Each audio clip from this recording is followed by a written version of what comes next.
Nah, mungkin merapat jemaah yang duduknya, kita lihat saudara kita. Nah, tawassu syabab, tawassu yang sebelah sini bisa masuk, yang di pintu bisa masuk ke dalam. Nah, jangan cuma gerak badannya tapi nggak maju jemaah.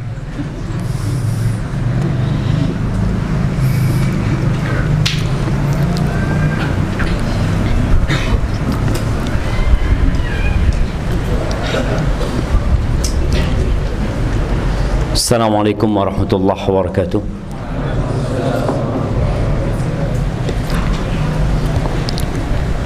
Alhamdulillah, thumma alhamdulillah. Segala puji bagi Allah Jalla Jalaluh dalam semua kondisi. Semua punya masalah dalam kehidupan ini. Mungkin sebagian kita ada ribuan masalah yang harus dia hadapin, tapi ternyata dia masih mampu tersenyum buat saudara. Kenapa? Karena nikmat Allah itu jauh lebih banyak daripada bala yang Allah turunkan. Allahumma salli wa sallim ala abdika wa rasulika sayyidina wa maulana Muhammadin wa ala alihi wa ashabihi ajma'in. Amma ba'd. Tadi imam sholat maghrib baca surat apa? Surat apa? Abasa apa Al-Buruj? Al-Buruj. Al-Buruj sama An-Nas. Sahih.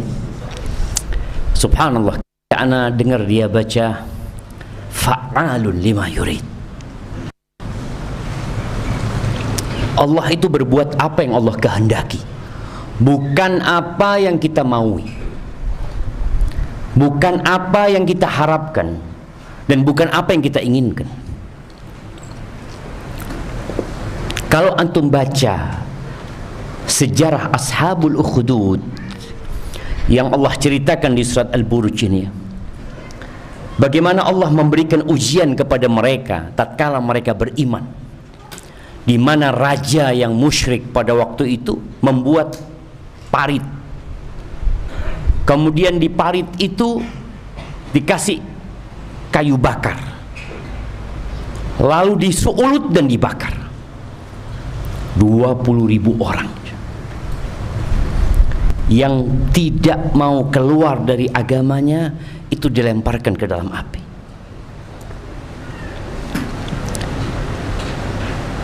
Kenapa Allah nggak matikan itu raja? Kenapa Allah biarkan hamba-hambanya dibunuh dengan keji oleh raja tersebut dengan jumlah yang banyak sekali? Fa'alun lima yurid. Allah itu berbuat apa yang Allah kehendaki. Apa sih arti kehidupan dunia ini jamaah? Ketika Nabi kita Muhammad alaihi salatu wassalam tidur di atas ranjang yang membuat lambungnya membekas garis-garis tikar, lalu Umar meneteskan air mata melihat susahnya hidup manusia terbaik yang pernah menginjakkan kakinya di muka bumi, manusia yang paling dicintai Allah Azza wa Jalla, itu Nabi Muhammad alaihissalam. Beliau hidup susah. Umar mengatakan, ya Rasulullah, Kaisar wa Kisra, Kaisar Romawi dan Kisra, pemimpin atau raja Persia, hidup bergelimang harta, penuh dengan kenikmatan, sedangkan engkau seperti ini ya Rasulullah. Apa kata Nabi sallallahu alaihi wasallam?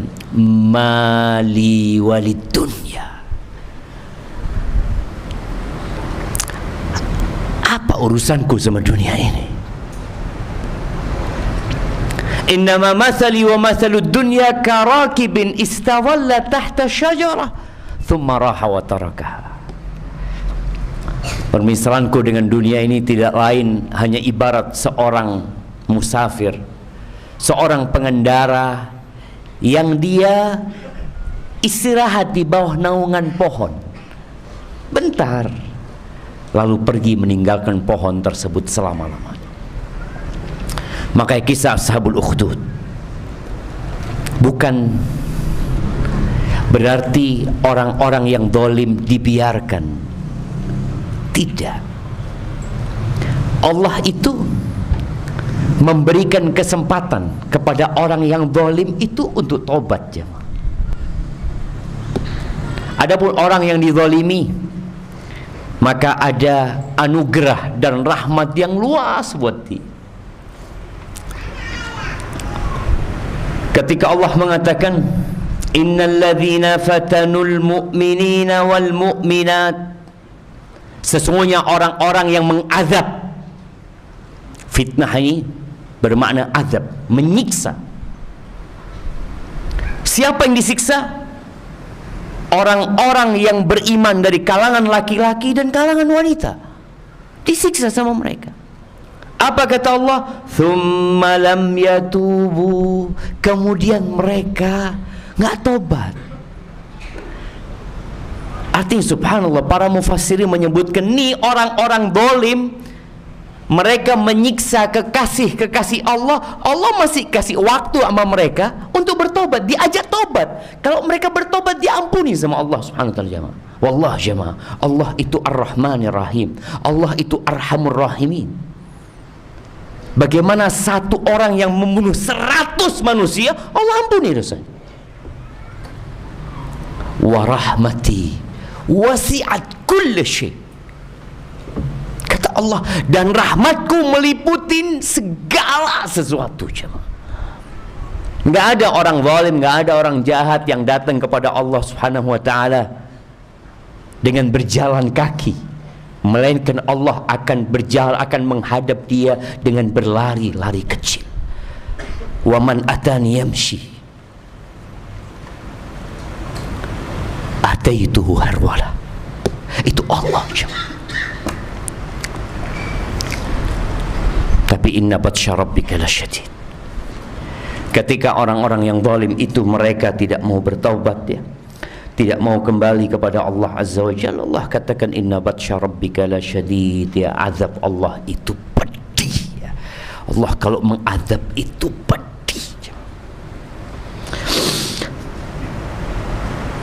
Ala kulli hal, kita doakan saudara-saudara kita di Gaza,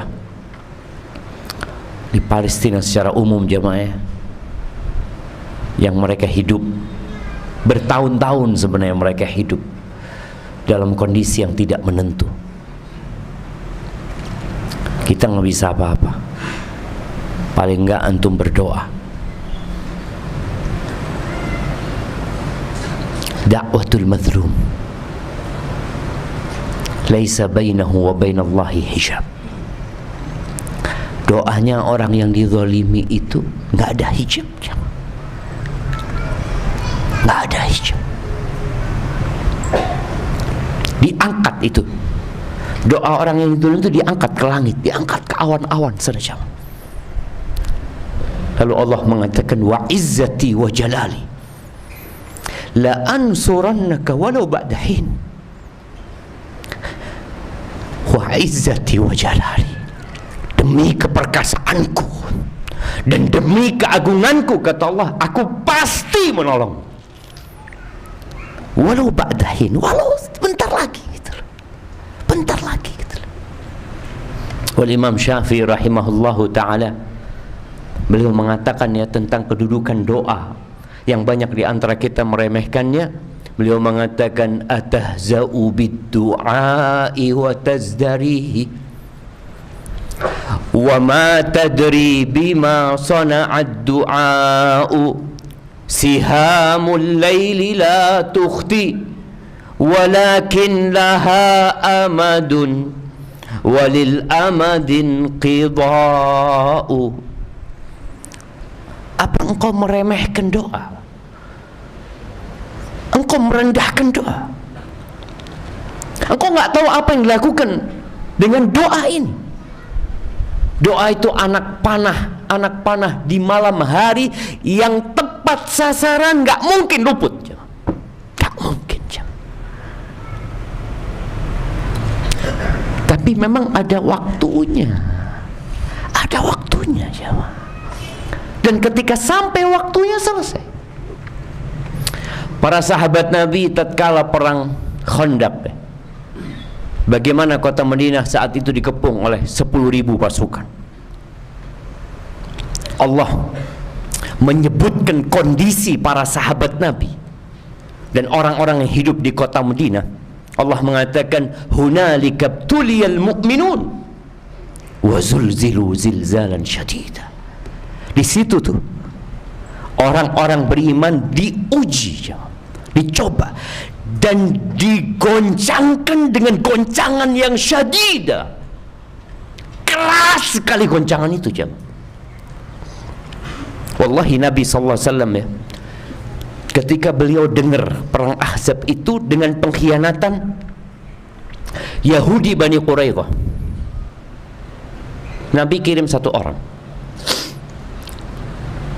Nabi mengatakan kepada orang itu, kalau mereka nggak berkhianat, engkau kasih tahu kita dengan jelas.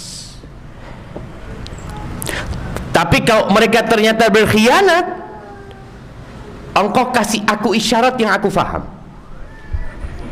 Nabi tidak ingin membuat para sahabat ini jadi drop, jemaah. Ketika tahu musuh di luar sudah begitu banyaknya, tahu-tahu yang di dalam kota Madinah ternyata berkhianat, jemaah. Sahabat ini datang memberikan isyarat kepada Nabi, mereka berkhianat. Nabi itu beliau merebahkan dirinya,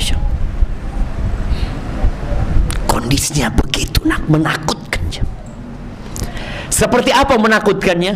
Allah kasih gambaran kepada kita. Allah mengatakan,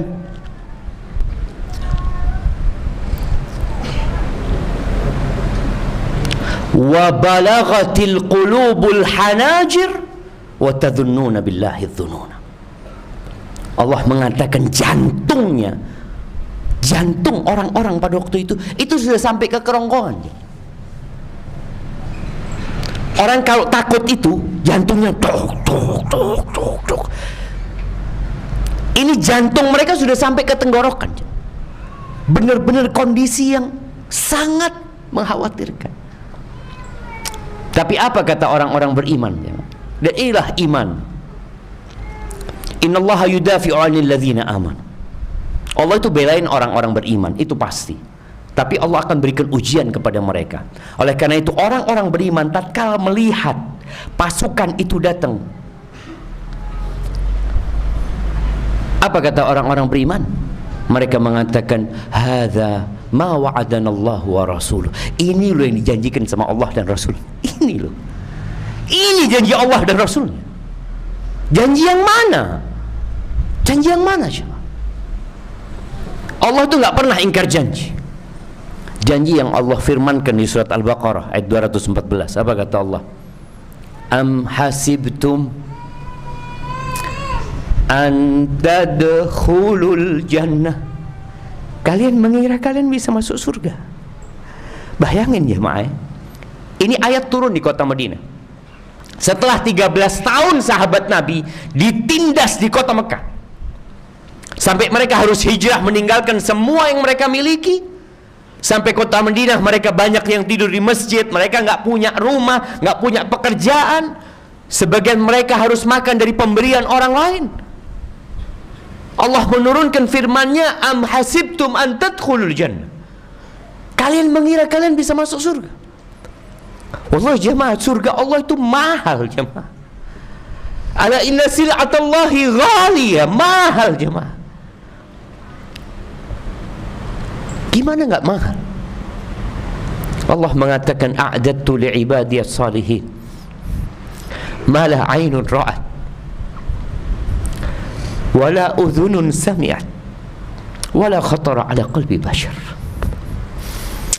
Kata Allah, aku sediakan buat hamba-hambaku yang saleh dalam hadis qudsi yang tidak pernah dilihat oleh mata manusia. Nggak pernah.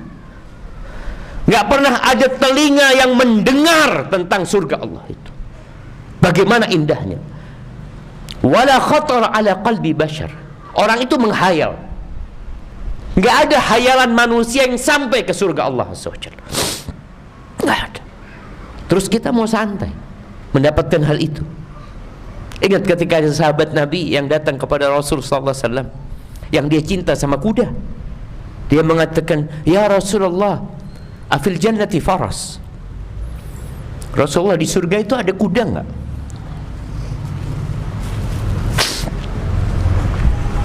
Apa kata Nabi SAW? Idza udkhiltal jannah, kalau engkau dimasukkan ke surga, utita bi farasin min yaqutatin hamra. Kalau engkau masuk surga, engkau dimasukkan ke surga, akan didatangkan kepadamu kuda yang tercipta dari permata yang warnanya merah. Bayangkan ya, permata terbesar di dunia ini seperti apa aja. Orang itu berebut ya. Orang itu meletakkannya di tempat yang sangat indah. Entah harganya berapa, ini kuda aja. Utaita bi farasin min yaqutatin hamra, dari permata yang berwarna merah, laha janahan atau lahu janahan. Dia punya dua sayap. Yatiru bika haitsu tasha. Engkau terbang kemanapun kau mau. Hadhil jannah. Maka bagaimana Allah mengatakan kepada para sahabat Nabi yang sudah 13 tahun mereka di kota Mekah disiksa, sebagian dibunuh, kemudian mereka sampai kota Madinah, ya ekonomi mereka belum tambah bagus. Allah katakan, apakah kalian mengira kalian bisa masuk surga? Walamma ya'tikum mathalul ladzina khalau min qablikum. Sedangkan kalian belum pernah ditimpa seperti apa yang menimpa orang-orang sebelum kalian. Belum ditimpa seperti apa yang dirasakan ashabul ukhdud. Belum ditimpa seperti apa yang dirasakan oleh Masyidah binti Fir'aun. Orang-orang terdahulu bagaimana? Massathumul ba'sa wad-dharra wa zulzilu. Mereka itu ditimpa dengan berbagai macam bencana. Kelaparan, penyakit, peperangan, wazulzilu, diguncangkan keimanan mereka. Hatta yaqula Rasul, lihat ya, bagaimana puncak cobaan yang Allah berikan kepada mereka, sampai Rasul, sampai utusan Allah Jalla Jalaluh, dan orang-orang beriman mengatakan, mata nasrullah, kapan pertolongan Allah datang? Kapan?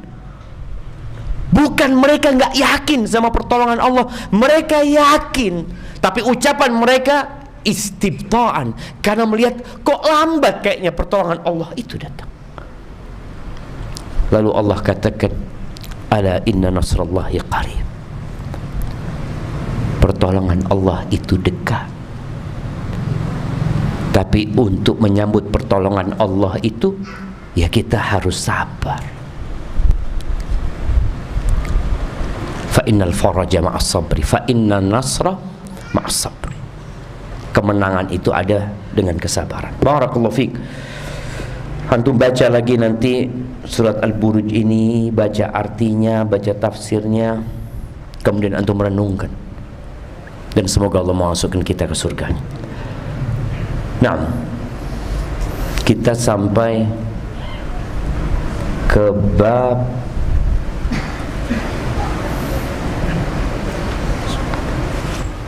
405 ya. Bab la tasburri. Naam, tafadhal.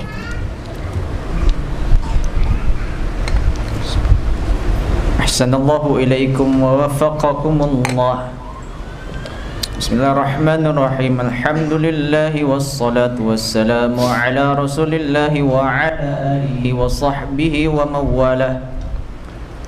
Allahumma ighfir li shaykhina wa li walidayhi wa li masyayikhihi wa li tullabihi wa li talibatihi wa lil hadirin wal mustami'in ajma'in. Allahumma ij'al lil aqsa wa ahlihi farajan wa qfil muslimin syarral asyrar wa kaidal fujjar. ثم قال المصنف رحمه الله تعالى باب لا تسبوا الريح حدثنا يحيى بن بكير قال حدثنا الليث عن يونس عن ابن شهاب عن ثابت بن قيس أن أبا هريرة رضي الله عنه قال أخذت الناس الريح في طريق مكة وعمر حاج فاشتدت فقال عمر لمن حوله ما الريح فلم يرجعوا بشيء فاستحسست راحلتي فأدركته فقلت بلغني أنك سألت عن الريح وإني سمعت رسول الله صلى الله عليه وسلم يقول الريح من روح الله تأتي بالرحمة وتأتي بالعذاب فلا تسبوها وسلوا الله خيرها وأعوذوا من شرها. Barakallahu fikum. Bab la tasubur rih. Bab jangan mencela, jangan memaki angin. Kita lihat sekarang banyak orang main layangan. Mereka menunggu datangnya angin. Tapi ada orang-orang mungkin tidak menginginkan datangnya angin, yang mungkin akan mengganggu kondisi mereka, atau angin itu kencang yang membuat rusaknya tanaman, atau bahkan membuat rumah-rumah jadi rusak. Nabi alaihi salatu wasallam mengatakan la tasubur rih. Di sini Imam Bukhari mengatakan telah mengajarkan kepada kami Yahya bin Bukair. Dia berkata telah mengajarkan kepada kami Al-Laits dari Yunus dari bin Shihab dari Thabit ibn Qais bahwa Abu Hurairah radhiyallahu taala anhu berkata, "Akhadatin nas ar-rihu fi tariqi Makkah wa Umarun hajun fashtaddat." Pada suatu hari ada angin kencang yang mengenai orang-orang dalam perjalanan mereka ke Mekah. Umar pada waktu itu sedang haji. Angin itu kencang. Di situ ada para sahabat Nabi. Apa kata Umar? Liman haula. Umar berkata kepada orang-orang di sekitarnya, "Marrih." Falam yarji'u bi syai'. Umar tanya, apa itu angin? Untuk apa itu angin? Kenapa ada angin? Apa ini? Umar bertanya.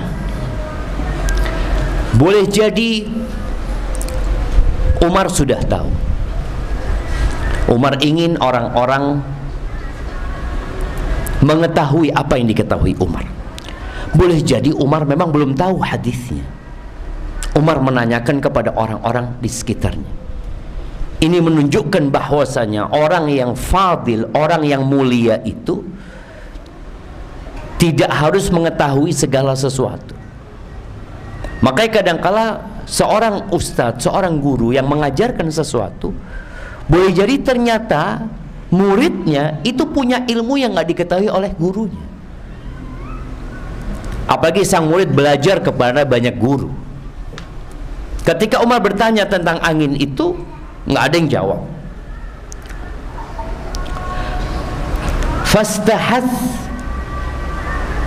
Fastahathtu rahilati. Aku mensegerakan rahilati, kendaraanku.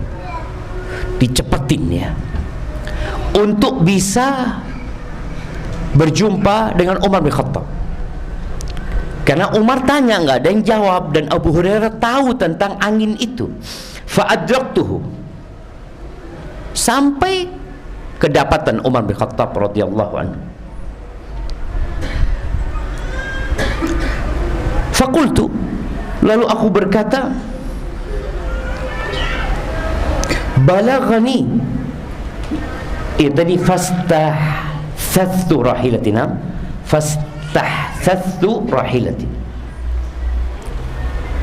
Lalu ketika sudah ketemu sama Umar, Abu Hurairah mengatakan balaghani, telah sampai kepadaku annaka sa'alta 'anir rih, kalau engkau menanyakan tentang angin. Apa itu angin? Subhanallah jemaah, kita itu diperintahkan untuk merenungkan ciptaan Allah Subhanahu wa taala. Bagaimana para sahabat Nabi, Allah ceritakan di dalam Al-Quran.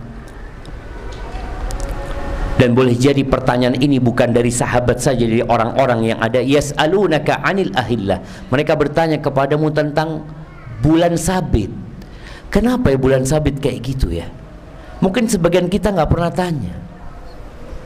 Dan ini pertanyaan tentang angin.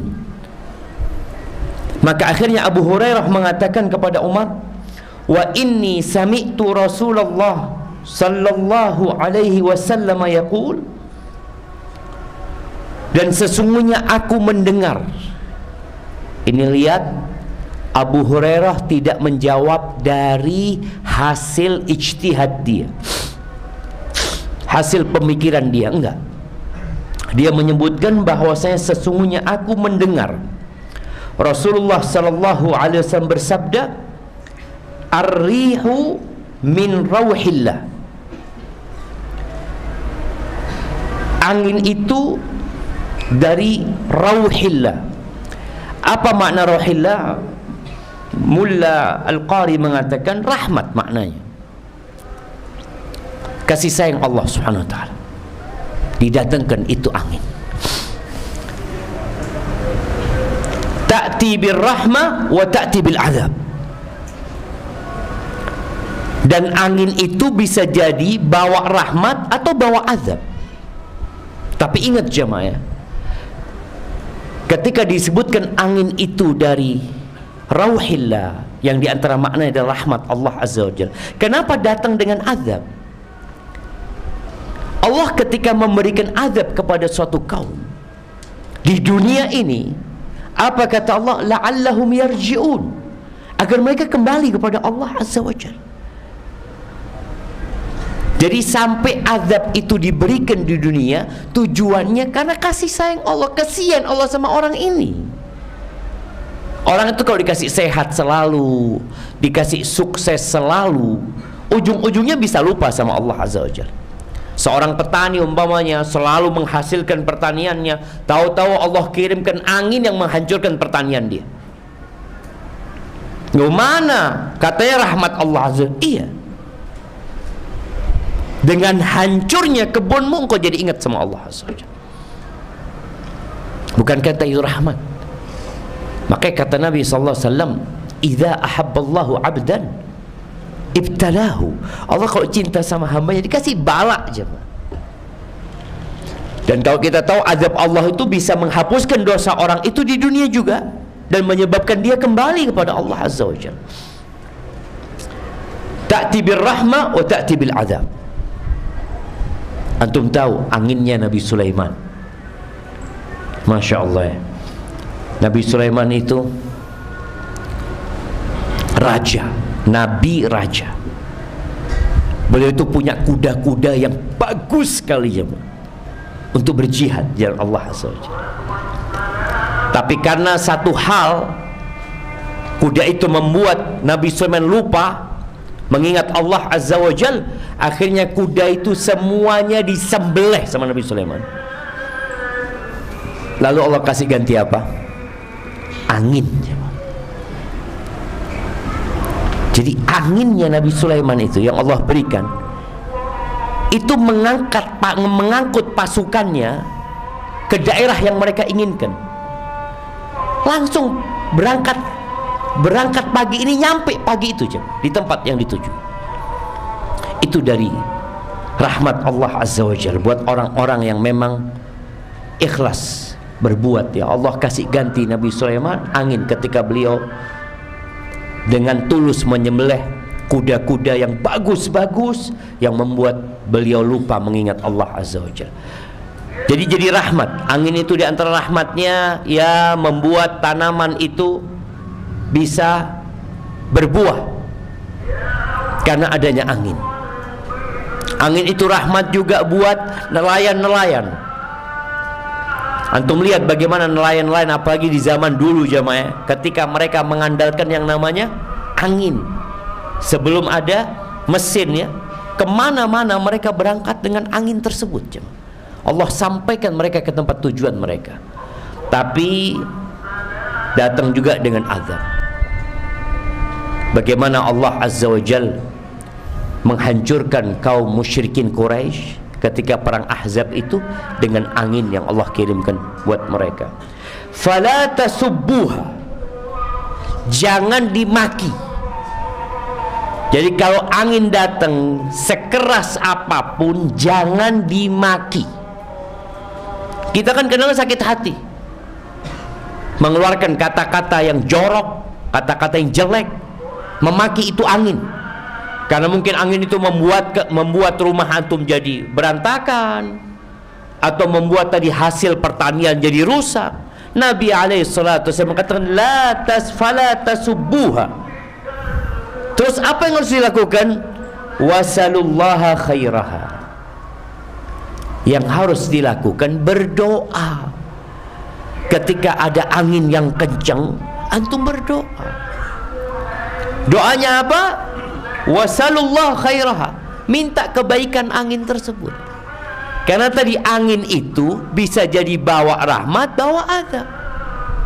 Maka tatkala ada angin kencang yang bertiup, katakan Allahumma inni as'aluka khairaha.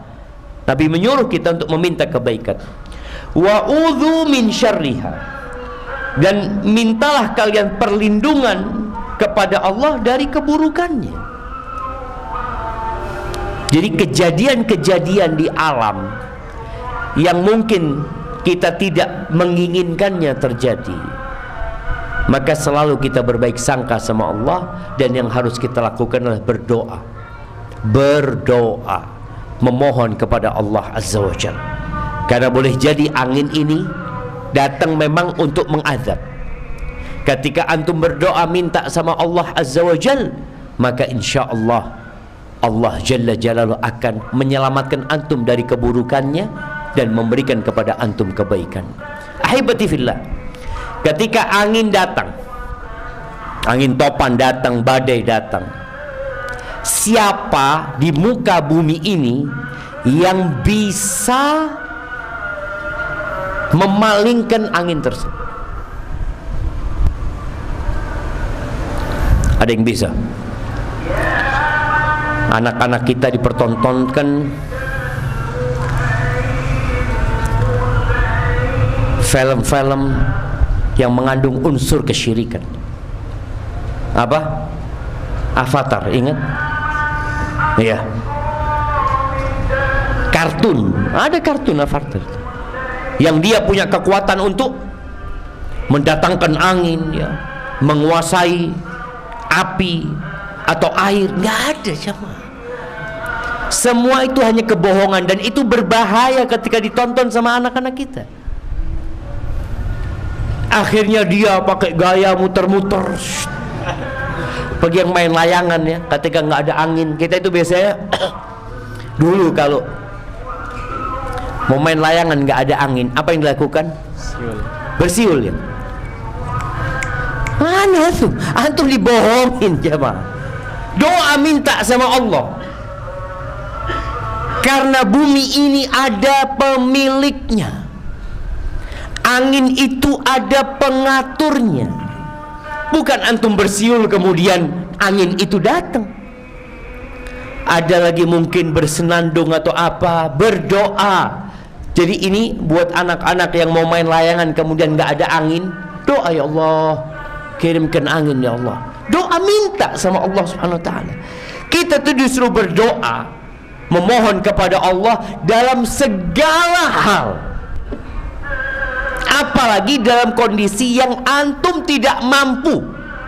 Bayangin, antum kalau sandalnya rusak, antum masih mampu untuk memperbaiki. Tapi itu pun disuruh berdoa ketika antum mau memperbaiki. Apalagi angin yang antum tidak bisa mendatangkan. Tapi ada orang-orang yang melakukan ritual-ritual kesyirikan, beranggapan bahwasanya ada kekuatan selain kekuatan Allah Azza wa Jalla. Hadza syirik fi rububiyatillah tabaraka taala. maka hendaklah kita senantiasa menghambakan diri kepada Allah Jalla Jalaluhu. Barakallahu fikum. Nah,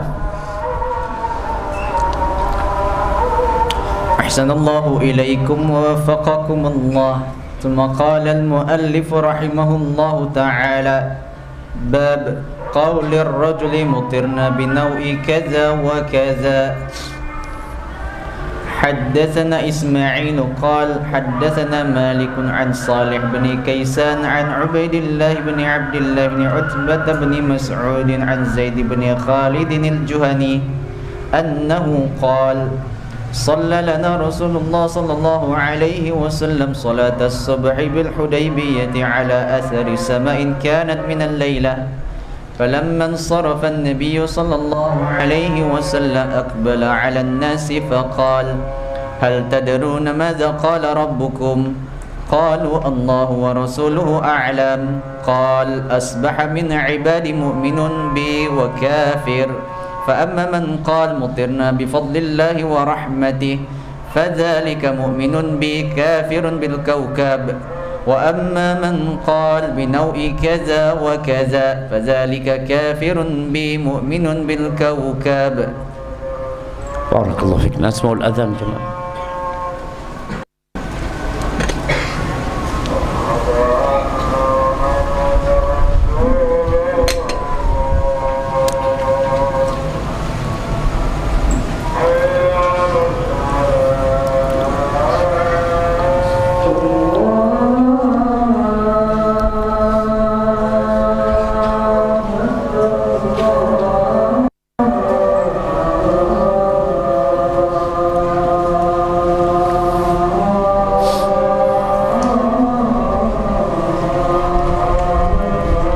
الله أكبر. الله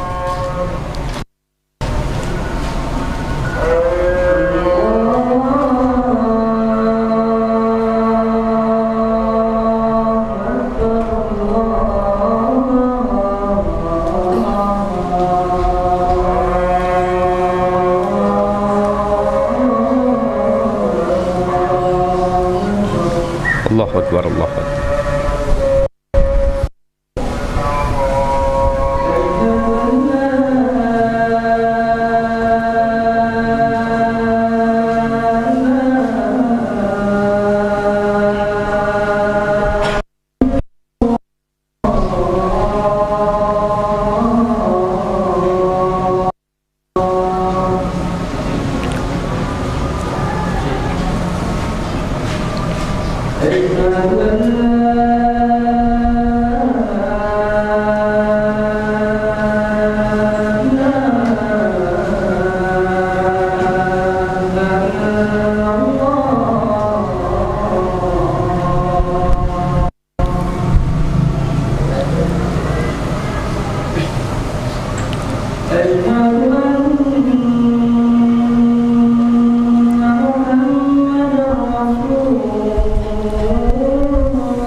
ati Muhammadan Allahumma salli wa sallim ala Muhammad. Ya, kita masuk ke bab berkaitan dengan hujan, jemaah. Bab tentang ucapan seseorang, kita diberi hujan atau hujan turun kepada kita berkat bintang ini dan bintang itu. Jadi mereka dulu ada yang meyakini bahwasanya bintang-bintang ini memiliki pengaruh dan dapat menurunkan hujan. Maka di sini Imam Bukhari mengatakan telah mengajarkan kepada kami Ismail, dia berkata telah mengajarkan kepada kami Malik dari Saleh bin Kisan, dari Ubaidillah bin Abdullah bin Utbah bin Mas'ud radhiyallahu an Abdullah bin Mas'ud. Hada Utbah bin Mas'ud. An Zaid bin Khalid al-Juhani, dari Zaid bin Khalid al-Juhani, bahwa dia berkata, Shalla lana Rasulullah sallallahu alaihi wasallam salat as-subhi bil Hudaybiyah atau bil Hudaybiyah. Suatu hari Rasulullah sallallahu alaihi wasallam salat subuh bersama kami di Hudaybiyah. Entah kejadian ini apa kejadian ketika para sahabat Nabi dilarang masuk ke kota Mekah pada tahun ke-6 Hijriah, ketika mereka tidak bisa melaksanakan umrah dan ditahan di Hudaybiyah. Ala athari sama'in kanat minal laylah atau ala ithri sama'in kanat minal laylah. Beliau sholat subuh itu dalam kondisi habis hujan tadi malamnya. Habis turun hujan kepada mereka. Ketika selesai sholat, Nabi SAW menghadap kepada para sahabatnya, kepada jamaah yang sholat bersama beliau. Lalu beliau mengatakan, Hal tadruna madza qala rabbukum? Kalian tahu enggak apa yang difirmankan oleh Rabb kalian, oleh Tuhan kalian? Maka para sahabat mengatakan, Allahu wa rasuluhu a'lam. Allah dan Rasulnya lebih tahu. Ya enggak tahu para sahabat. Nabi SAW menanyakan hal ini dan beliau tahu, sahabatnya enggak tahu. Tapi ini termasuk uslub, termasuk metode dalam pengajaran. Jadi orang-orang itu jangan cuma langsung dikasih. Kayak model kalau antum punya teko, orang itu gelasnya kosong, antum jangan main langsung tuang aja. Tapi kalau antum tanya sama dia, antum mau, kata dia, oh mau. Dia itu jadi lebih apa? Lebih semangat lagi gitu. Maka Nabi bertanya kepada mereka, kalian tahu nggak apa yang dikatakan, difirmankan oleh Tuhan kalian, oleh Rabb kalian? Maka para sahabat nggak tahu. Akhirnya para sahabat ingin tahu. Maka Nabi SAW mengatakan, Allah mengatakan, asbaha min ibadi mu'minun bi wa kafir. Beliau mengatakan, pagi ini di antara hamba-hambaku ada yang beriman kepadaku dan ada yang kafir. Bayangin ya, beliau menyampaikan ini kepada para sahabatnya, generasi terbaik umat ini. Karena masalah kesyirikan ini bukan masalah yang remeh. Ingat, Nabi Ibrahim aja takut dengan kesyirikan. Nabi Ibrahim, orang itu tidak akan khawatir dengan sesuatu kecuali dia tahu sesuatu ini membahayakan. Ketika dia tahu mamanya, oh tikungan sini bahaya banget, antum jangan lewat sini, antum lewat sana umpamanya, karena dia tahu. Tapi ketika dia nggak tahu, ya dia main terobos saja, tahu-tahu tabrakan. pentingnya ilmu tadi. Ilmu dengan sesuatu itu membuat seorang jadi lebih berhati-hati tatkala itu tahu membahayakan. Maka Nabi Ibrahim berdoa mengatakan, wajnubni wa baniya an na'budal asnam, dan hindarkan aku dan anak keturunanku dari menyembah berhala. Nabi Ibrahim takut.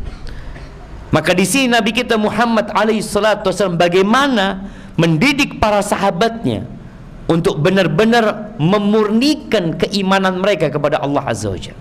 Disebutkan ini urusan hujan, urusan ucapan. Mereka yang terbiasa dengan omongan-omongan jahiliyah plus keyakinan-keyakinan jahiliyah. Maka Nabi mengatakan, Allah berfirman, di pagi hari ini ada hamba-hambaku yang beriman dan ada hamba-hambaku yang kafir. Fa amma man qala mutirna bi fadlillahi wa rahmatih. Adapun orang yang mengatakan kami dikasih hujan berkat rahmat Allah dan karunia-Nya, berkat karunia Allah dan rahmatnya, fadzalika mu'minun bi, itu orang yang beriman kepada aku. Kafir bil kaukab, dan dia kafir dengan bintang-bintang. Artinya dia tidak beriman bahwasanya bintang-bintang ini punya pengaruh dalam peristiwa-peristiwa dunia. Mereka menurunkan hujan lah. Wa amma man qala binau'i kadza wa kadza, adapun yang mengatakan kita dapat hujan berkat bintang ini dan bintang ini, mungkin dia mengatakan itu, fadzalika kafirun bi wa mu'minun bil kaukab, itu orang yang kafir sama aku dan dia beriman dengan bintang-bintang ini. Kita boleh mengatakan, oh hujan biasanya datang di musim ini. Iya, biasanya datang. Tapi siapa yang menurunkan hujan? Allah Azza wa Jalla. Bukan musim itu yang menurunkan hujan, enggak. Dan subhanallah sekarang seharusnya kalau bicara musim, seharusnya kita udah dapat hujan. Tapi ternyata Allah belum menurunkan hujan. Ya, menunjukkan kita harus berdoa memohon kepada Allah Azza wa Jalla, karena Allah lah satu-satunya yang dapat menurunkan hujan. Barakallahu fikum. Bismillah, afwan Ustaz, minta nasihatnya.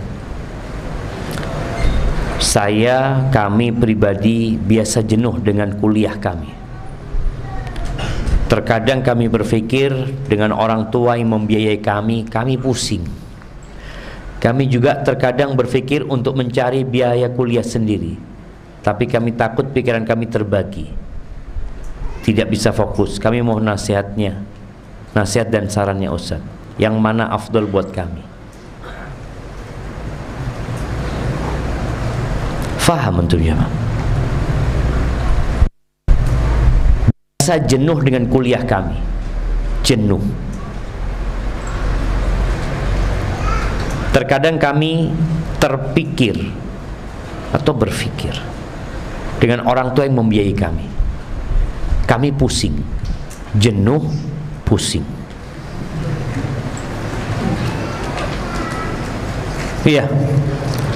Kalau bicara jenuh, nah, orang itu jenuh dengan satu rutinitas yang biasa dia kerjakan.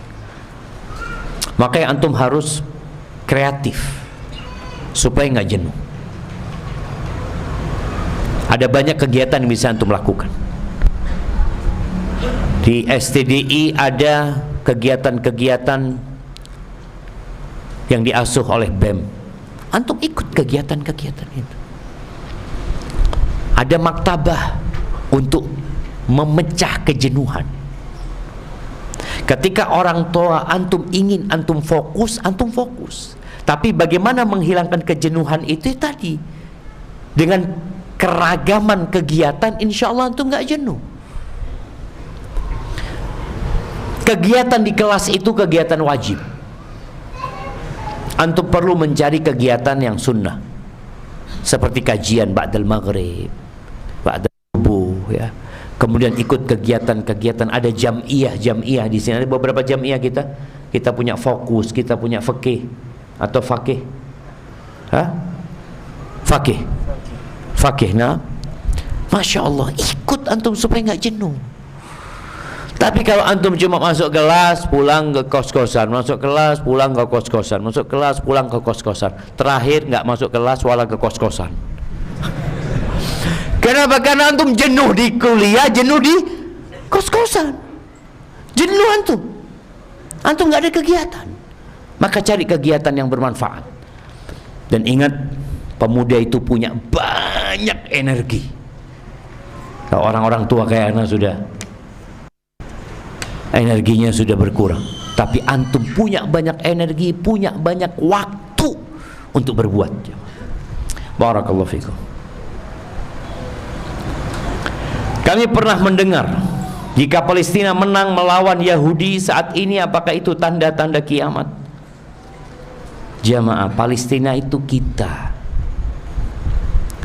Palestina itu muslimin. Makanya peristiwa Palestina ini kan memang dianggap ya ini urusan Palestina. Enggak.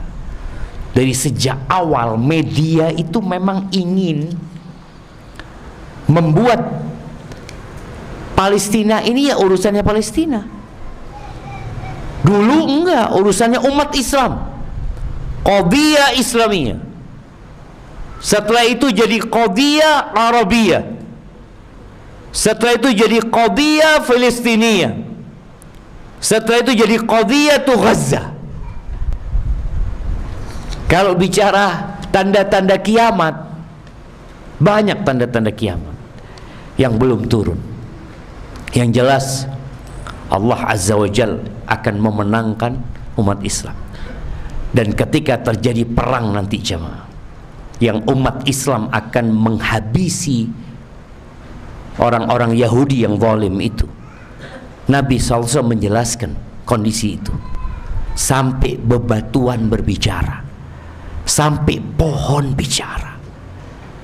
Bayangin jemaah, pohon itu memanggil, ya muslim warai Yahudi faqtuluh. Batu pun mengatakan, ya muslim warai Yahudi faqtuluh. Ya, itu akan terjadi. Tapi kapan kita nggak tahu. Makanya kita ini harus memperbaiki diri kita. Barakallahu fikum. Ustadz, apa hukumnya seorang wanita yang keluar rumah tanpa izin suami? Kayaknya dia udah tahu jawabannya. Tapi mungkin istrinya lagi ada di sini. Iya, perempuan itu harus izin keluar rumah. Izin kepada suami itu ada izin umum, ada izin khusus. Izin umum itu yang dia ngomong, bang kalau keluar rumah nggak apa-apa ya, nggak usah ngomong sama abang, aku mungkin perlu ke warung ya, aku mungkin perlu ke sini, seperti itu. Oh ya fadl gitu. Tapi kalau mau jauh-jauh kabarin gitu. Kenapa? Karena ada perempuan yang suaminya datang ke rumah dia nggak ada. Datang assalamualaikum, nggak ada istrinya, nggak ngomong. Nah di sini akan terjadi keributan. Rumah tangga yang awalnya adem ayem, gara-gara sang istri nggak izin, maka menjadi sarana buat setan agar terjadi keributan. Maka hendaklah izin. Apalagi kalau dia tahu bahwasanya suaminya mau datang. Perempuan itu mau puasa, kalau suaminya ada itu suruh izin. Mau ke masjid suruh izin, tapi suami nggak boleh ngelarang. Ingat suami-suami ini, kalau istrinya mau datang ke masjid, mau ikut kajian, nggak boleh dilarang. Apa kata Nabi SAW? La tamna'u ima Allah masajid Allah. Subhanallah jemaah. Nabi mengatakan, jangan kalian halangi, jangan kalian larang hamba-hamba wanita Allah dari masjid-masjid Allah. Supaya suami tahu, iya engkau berkuasa, engkau komandan, tapi engkau nggak boleh melarang dia ke masjid, nggak boleh. Jadi suami sebagai pemimpin, tapi ingat dia adalah hamba Allah juga. Suami harus taat dengan aturan Allah SWT.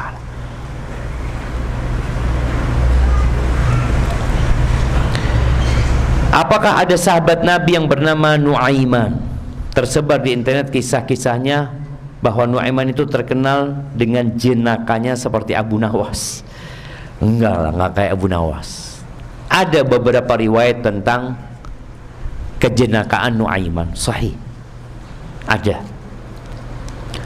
Cuma memang cerita itu jamaah, kalau biasa-biasa aja kurang mengena. Tapi kalau ditambah-tambahin itu Masya Allah ya. Ceritanya ada. Antum baca beberapa hadis berkaitan dengan kisah Nuaiman. Izin bertanya Ustaz, teman ana qadarullah suaminya terjerat kasus narkoba. Mereka tadinya sama-sama hijrah dan ngaji sunnah, sering kajian. Tapi suaminya belum bisa meninggalkan lingkungan dan akhirnya tertangkap dan ditahan. Biiznillah, suami teman anak ini diberi pengurangan masa tahanan. Teman anak ini mau menerima suaminya kembali dan membuka pintu maaf untuk suaminya dan memberi kesempatan untuk bertobat. Akan tetapi dari pihak keluarga teman anak ini, pihak istri menyarankan untuk cerai dari sejak awal kasus suaminya, karena mereka menganggap teman anak ini bisa tanpa suami dan mereka menganggap suaminya sudah tidak layak jadi pemimpin.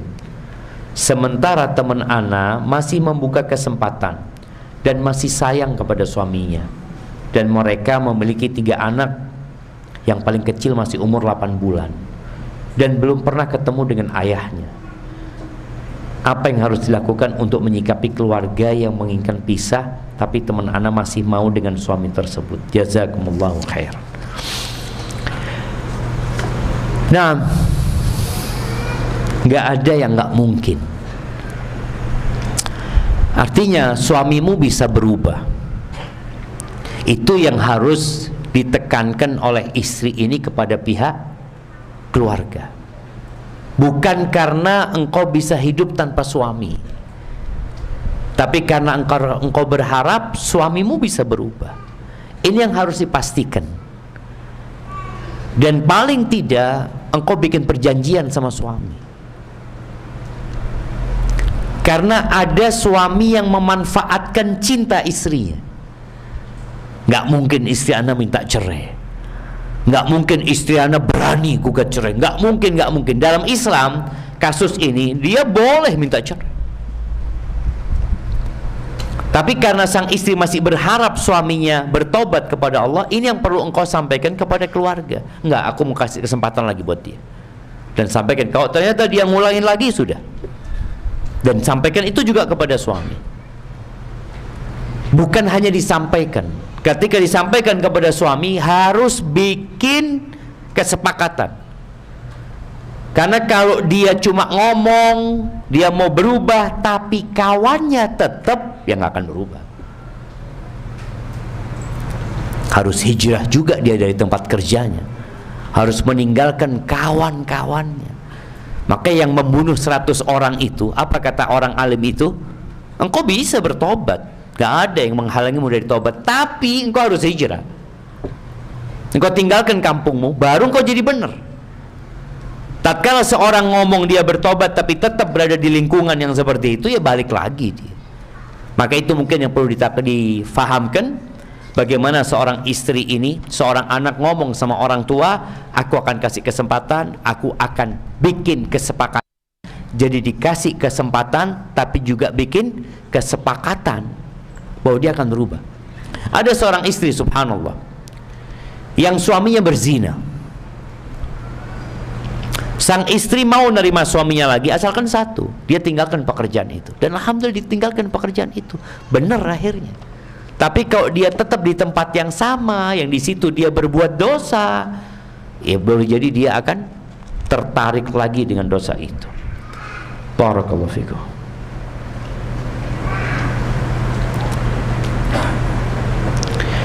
Dalam sebuah perkumpulan ada yang namanya musyawarah.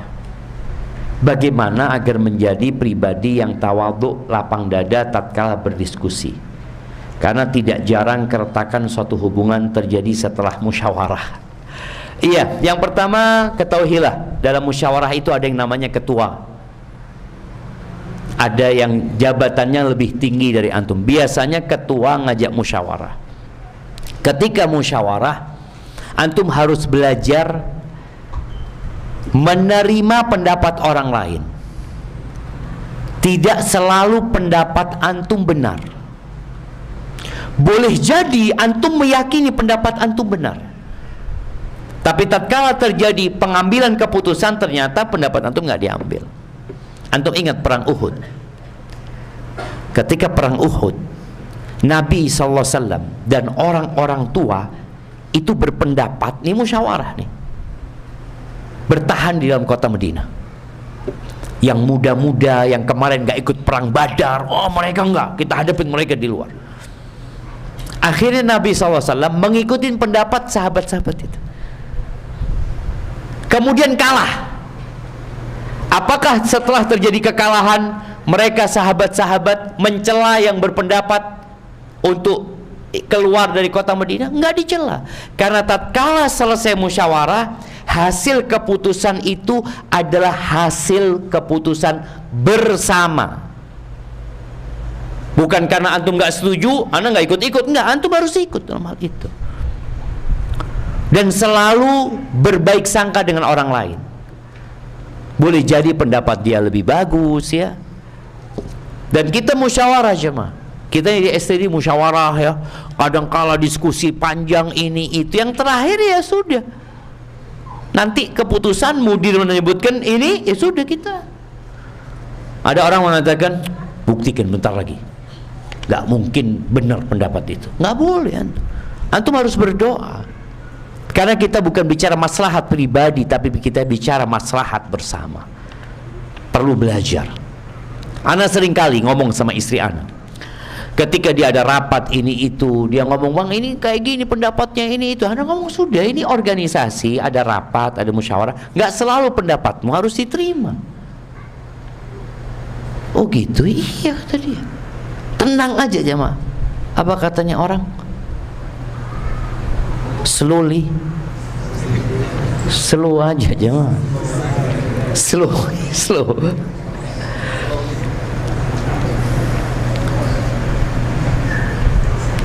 Izin bertanya, mengapa segolongan orang menisbatkan penyimpangan-penyimpangan yang mereka lakukan kepada Syekh Abdul Qadir Jailani, sedangkan menurut para ulama salaf beliau adalah seorang ulama yang lurus?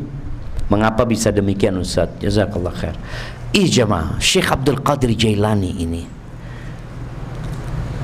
disebutkan bahwasanya tidak ada karomah-karomah yang dinisbatkan kepada para ulama seperti karomah yang dinisbatkan kepada Syekh Abdul Qadir Jailani.